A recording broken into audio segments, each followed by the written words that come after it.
here's a woman who's looking for every way to be here and can't.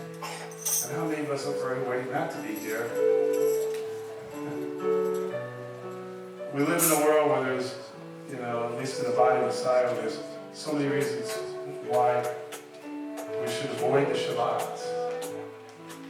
And then here's a woman who, her very essence wants to be here, wants to be in your fellowship, wants to worship with you, celebrate you.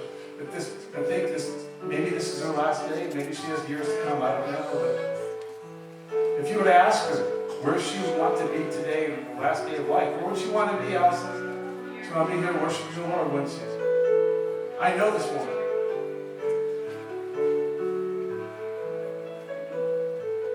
Where would you rather be the last day of your life? In the presence of brothers and sisters who you're going to join in the kingdom. And spending your last waiting moments celebrating, worshiping, and praising Hashem. What a perfect place to be. You stepped into eternity here. This is eternity.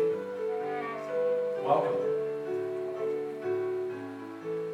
And again, I make the question, what other options do you have that's better than this? What is the one thing in this world that is a better choice than making it this morning by being in the presence of brothers and sisters celebrating Yeshua? What else could you possibly do as a greater value or worth? A greater benefit of your time investment? What could you possibly do? Nothing. There's nothing. I'll answer it. Nothing. Because I already know the answer to your question. A good lawyer never asks a question he doesn't know the answer to. And since I am a discerner of the Torah, the law of God, I already know the answer. And the answer is so clear. I guess the challenge for me as a shepherd is to impress you with that reality and that truth. And that's not to say that I can make you embrace that truth, no more than I can make anybody outside these doors embrace that truth. The truth remains. You've invested wisely. You didn't bury yourself in the ground. You didn't hold back. You came here against all challenges to being here. Whether it's weather, you don't feel well, whether it's a distance, you don't have the money for gas. There's multiple excuses you can have not to be here. But you're here. You're here. And we get to praise God today. For this one moment for a whole expanse of time, we get to sit here together and maybe stand, hopefully, and celebrate and praise Hashem. Wow, what a blessing this is. And I'm excited about it. I'm excited about it. I can do this all day. I can do this all day. Most of you could too as well. That's why you sit there and notate for hours. Because you don't want it to end. You want this day to last forever. You're not putting in your time. You're not clocking in and clocking out. This is a job you like to do, right? This is something you want to do. And you don't want to ever come to an end. I got a word for you, brothers and sisters. It doesn't come to an end. This is just the intro. This is the preparation. This is the readiness. Mary Lou says, I'm not afraid. I'm ready. There's many, many people I've talked to said, I'm ready. It's hard. It's hard to watch our world sink even ever deeper and deeper into the cesspool of Hasatan's design and influence. We don't have to worry about what happens to the world because God's going to clean it up anyway. So we'll leave it in His hands. The important thing we got to clean up is our own hearts and spirits and ready for His return. Amen? And our return to Him. So choose this day, very wise words, who you will serve. And I can tell you, as I said on Thanksgiving, as for me and my house, my wife goes, you're preaching to my family. I says, yeah, you're right, I am. Because as for me and my house, we're here to bless, to praise, to thank, and to serve the Lord. Amen? And that's what I will do in my home. And as long as I am breathing and in this pulpit, if you don't run me out of town, I'm going to do the same here too. Amen?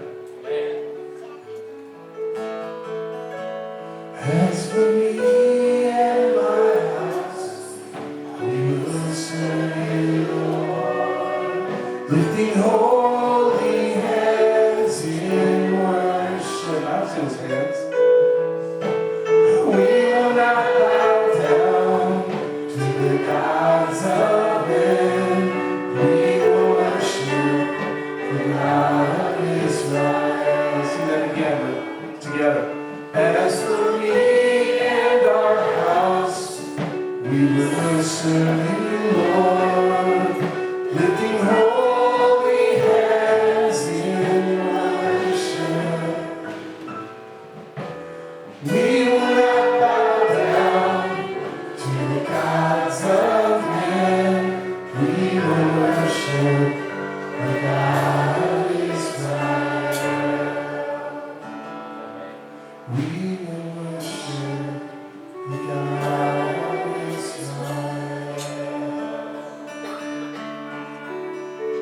We worship God is right.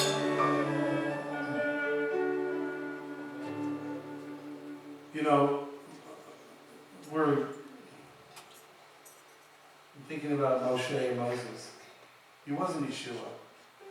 He was a man who had a task to deliver. And he was faithful to God. And in the end, regardless of his shortcomings or failures, in the end, there's a song of Moses. It always comes down to praise, brothers and sisters. It always comes down. It's not theology. Remember, I talked about that a few weeks back. I said, what matters more, behavior or belief? Well, proper behavior will lead to proper belief. And vice versa. They work together. They're hand in hand. They're symbiotic. But your praise in the end, when we don't have all the answers, when we don't feel it, when we're worried, concerned, it just always comes down to praise. It came down to praise with Moses, and it comes down to praise for us. Just praising God. We get a lot of things wrong, we get that right. Get Yeshua right, and then get the praises in your heart for Yeshua. You know what? You're in pretty good standing right there. You're doing things pretty well. No matter what your circumstance, you just praise the Lord. Right?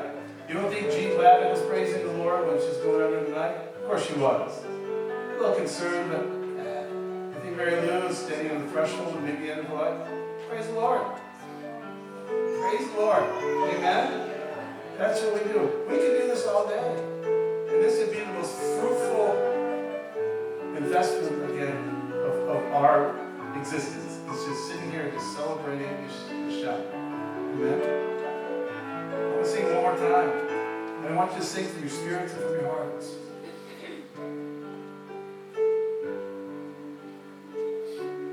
As for me and my house.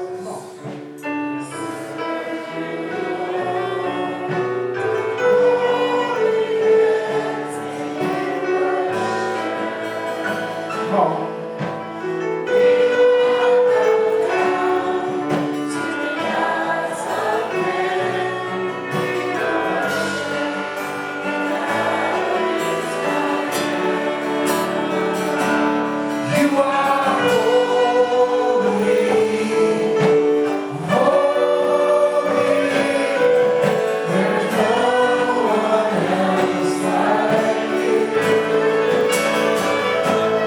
You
eternity. That's forever.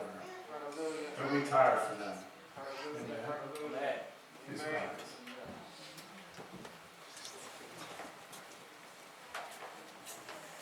Yamo Michael ben Abraham la Torah.